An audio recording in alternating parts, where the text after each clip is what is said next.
Scheduled for a summer 2023 release date and priced at $395, we're taking a look today at the Super 7 Super Shogun Series Mechagodzilla.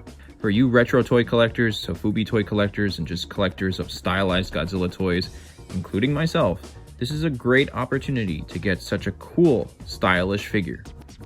Now that price point is definitely a hard pill to swallow, and I think it does warrant a bit of a discussion, but I will save that for a bit later in the video. Taking a look at the figure itself at face value though, I think this is a wonderful piece of Godzilla merchandise. So this is of course a Super Shogun Series figure, which means that it is a jumbo 20-inch retro style toy with limited articulation and a very vintage look to it. This figure in particular features wheels at the bottom of the feet in the style of the old Shogun Series figures, and it even has firing missiles from both hands. I believe there are 3 on each hand for a total of 6 missiles that can fire. And this figure comes with some sticker decals that you can, I guess, switch out if you want, that can be placed in the torso of this figure. But in terms of the sculpt of this figure, I absolutely love the style of this toy. This is so great. This is an excellent representation of a retro style toy. This is of course sculpted by David A. White, who goes by Mechazone on Instagram. He's a really cool guy.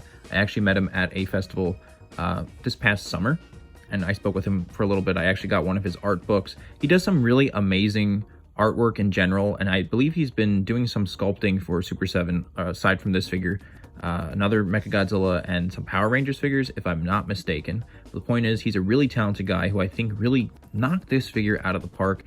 Looking at this sculpt, there's definitely some influence from 2 specific figures from Bullmark. Very vintage, I think late 70s, maybe early 80s Mechagodzillas. Correct me if I'm wrong about the dates of these 2 specific figures.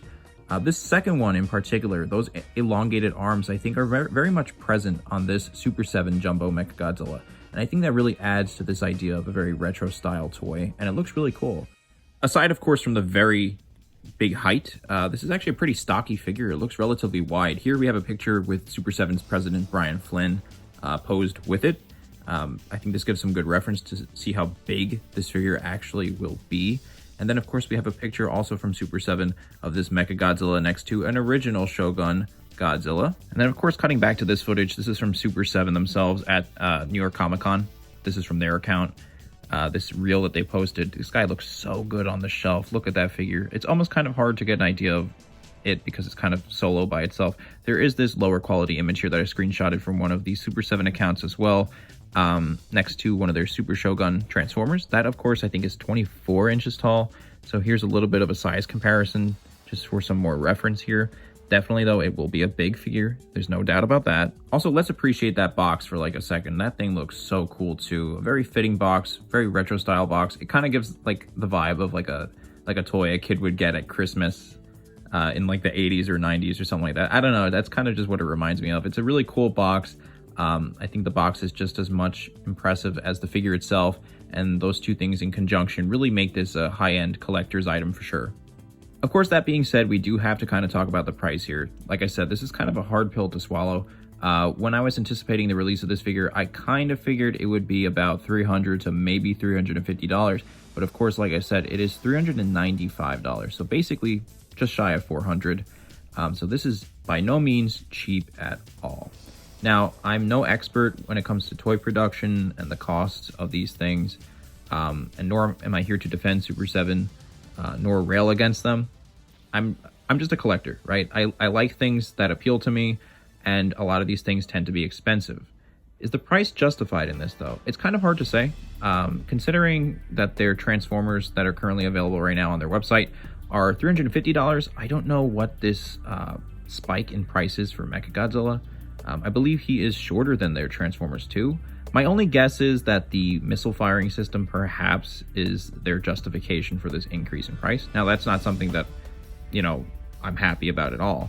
I do wish this figure was a little bit cheaper, but of course, me being a hardcore Mechagodzilla fan and just a hardcore Godzilla collector, I will be getting this figure. A couple years back, Medicom Toy did release 2 jumbo style figures as well that are retro type toys, a Godzilla and a Mechagodzilla.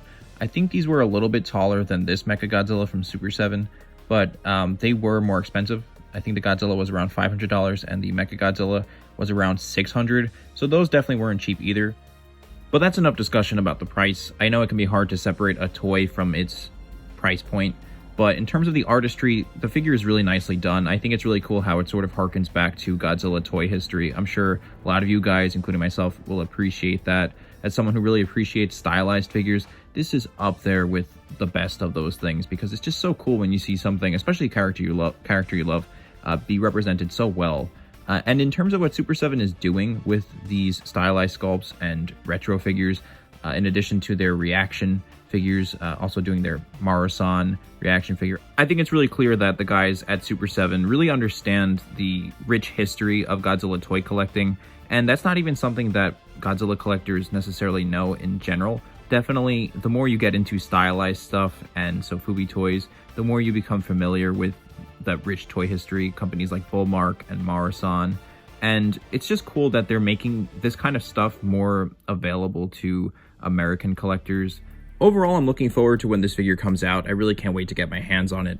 Anyway, if you enjoyed this video, please consider leaving a like, comment down below your thoughts about this figure, take a look at my other Godzilla figure content on this channel, and follow me on Instagram at Total Approximation, where I post Godzilla toy photography each week.